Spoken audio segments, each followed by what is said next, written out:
नमस्कार शेतकरी मित्रांनो, थकबाकीदार शेतकऱ्यांना गुड न्यूज। या शेतकऱ्यांची 2008 पासूनची कर्जमाफी होणार येत्या 15 दिवसात। तर शेतकरी मित्रांनो, घेऊ सविस्तर माहिती जाणून।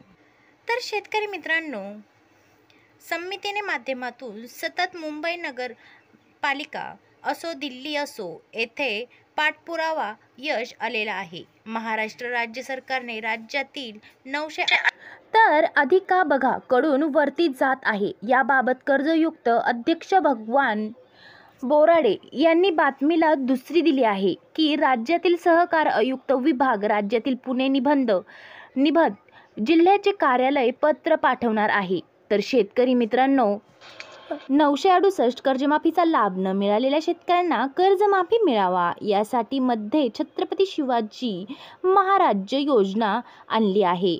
तर शेतकरी मित्रांनो, तर राज्यात सरकारने संबंधित नाव शेतकऱ्यांचे कर्ज किती माहिती मागवलेले, तसेच नाशिक 2008 पासून आदिवासी कर्ज करण्यासाठी आतापर्यंत शेतकऱ्यांचा कर्ज माफ केला जाणार आहे, जे 2008 पासून आदिवासी कर्ज पुरवठा संस्था यांच्या मार्फत आहे कर्ज माफ केले जाणार आहे। तर शेतकरी मित्रांनो, अशाच नवनवीन अपडेटसाठी आपल्या चॅनलला सबस्क्राईब करा।